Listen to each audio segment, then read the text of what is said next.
தமிழகத்திற்கு எத்தனை முறை பிரதமர் மோடி வந்தாலும் பாஜக வெற்றி பெறாது என திராவிடர் கழக தலைவர் கி வீரமணி கூறியுள்ளார். 6 முறை வந்துச்சு.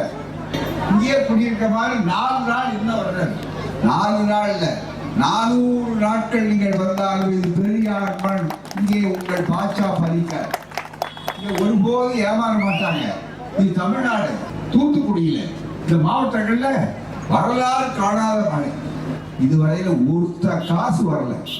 காசு கொடுக்கணும். யாருடைய பணம்? தேசிய பேரிடர் நிதி என்று பேர் வச்சிருக்காங்க. அந்த நிதி தேசிய பேரிடர் நிதி. ஆனா தேசிய பேரிடரே இவருடைய ஆட்சி தான். ஜூன் 4ஆம் தேதிக்கு பிறகு அமைய போவது இந்தியா கூட்டணி தான். அது ஒன்றும் சந்தேகமே இல்லை. ஏன்னா எல்லாருமே அதுக்கு என்ன ஆதாரம்னு கேட்டீங்கன்னா, மோடியினுடைய விலை குறைந்த பேச்சு, பயம் கலந்த பேச்சு, ஆதாரம்லாம் ரொம்ப ஆவேசம், வெறுப்பு கலந்த பேச்சு. செய்திகளை உடனுக்குடன் தெரிந்து கொள்ள உடனே சப்ஸ்கிரைப் பண்ணுங்க.